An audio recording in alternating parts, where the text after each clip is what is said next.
Magandang araw po sa inyo mga madlang kakatuka. Balik po tayo sa usapang pagmamanok.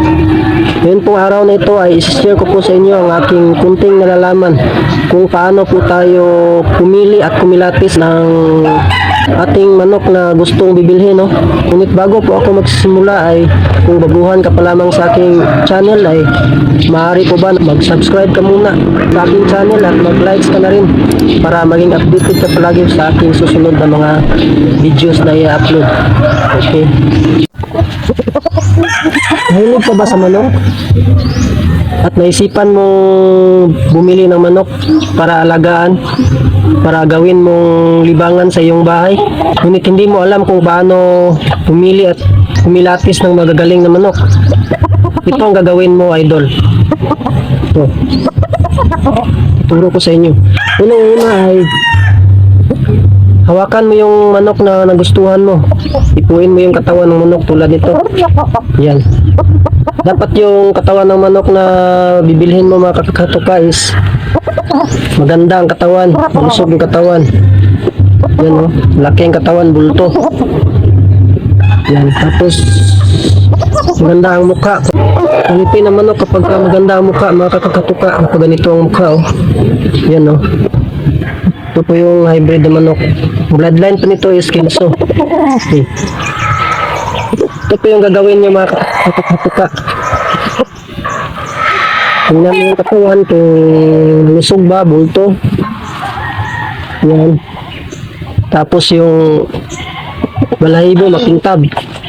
Yan yung mga palatandaan na maganda ang klase ng manok. Tapos yung paa din mga kakatuka. Huwag mong kalilimutan. Dapat tingnan yung forma ng paa.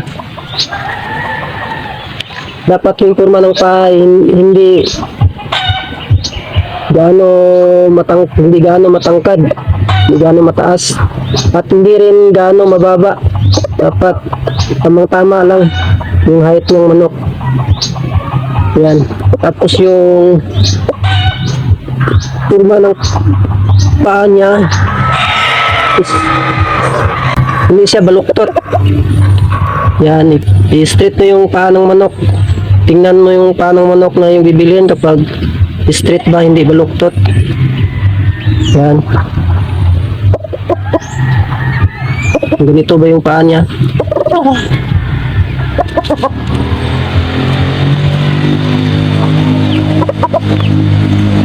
Then kapag maganda yung forma ng paa mga kakatuka, ay isa din po yung palatandaan na magaling pumalo yung manok, no? Kapag straight yung paa, hindi baluktot. Yan, no?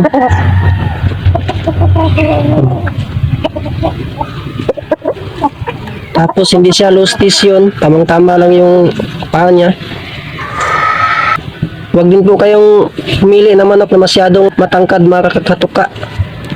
Yung tama-tama lang para pag gusto nyo siyang ilaban, pagdating sa tupada, hindi po kayo mahihirapang maghanap ng kalaban niya, no? Dapat tamang-tama lang yung height. Saka tingnan nyo rin yung pakpak mga kakatuka kung hindi ba balda. Baka yung manok na bibilhin nyo ay hindi nyo alam na balda pala yun. O baka maluko po kayo sa manok na bibilhin nyo. Dapat suriin yung mabuti yung katawan ng manok, lalo na yung pakpak. Yan. At pwede rin paliparin nyo ng ganyan. Ganito yung manok. Yan. Paliparin mo. Kapag lakas bumitaw yung kanyang pakpak, ibig sabihin hindi yan balda. At higit sa lahat mga kakatuka, kailangan makikita nyo yung galaw ng manok. Kailangan ibitaw nyo. Subukan nyo ibitaw yung manok para malalaman nyo na magaling talagang pumalo. Kasi dyan sa bitaw, dyan talaga makikita yung lahat ng kilos ng manok na kakatuka. Kung yan ba ipapasa sa criteria ng manok na hinahanap nyo. Kung gustuhan nyo ba yung galaw ng manok. Kasi hindi sa lahat ng panahon na nakabase lang sa forma ng manok yung galaw ng manok mga kakatuka. Dahil meron naman mga ganda na manok, mga maganda ang forma ng manok, ganda ang mukha. Na kapag ibinitaw, ay hindi naman pala magaling pumalo. Kaya mas maganda talaga na ibitaw nyo. Yan talaga ang pinaka the best mga kakatuka. Ibitaw nyo. Para malaman nyo kung yun bang nabili nyong manok ay magaling pumalo. Kapag nakita nyo yung sabong niya, yung diskarte niya sa pakikipag-away, no? Okay. Para sa akin naman mga kakatuka, ang gusto ko sa manok na galaw is yung may palo sa taas, tapos may palo din sa baba, at may cutting.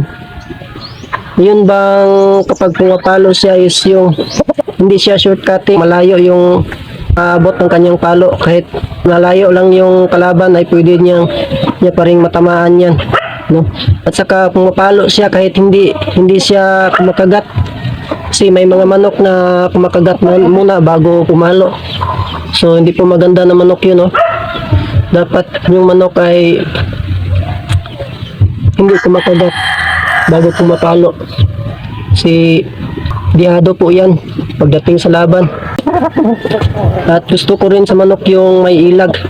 Importante talaga yung may ilag mga kakatuka, para hindi po siya matamaan kagad. Kailangan marunong po umilag yung manok. Kasi may mga hybrid naman talaga na marunong umilag mga kakatuka. So, nakikita ko na yun sa bunga, no? Na may mga manok na marunong umilag sa kalaban. Depende po yan sa bloodline eh. So, hindi po lahat ng bloodline ng manok na umilag eh. Kasi meron po iba na sinasalo lang yung palo ng kalaban. Hindi marunong umilag kaya madali lang matamaan. Okay. Yun lang po yung tips ko sa inyo para sa araw na ito mga kakatutok. Sana ay meron po kayong mga kunting kaalaman na tutunan sa aking video sa araw na ito. At hanggang dito lang po ang aking vlogs para ngayong araw. Maraming salamat po sa inyong panonood at God bless po sa inyong lahat.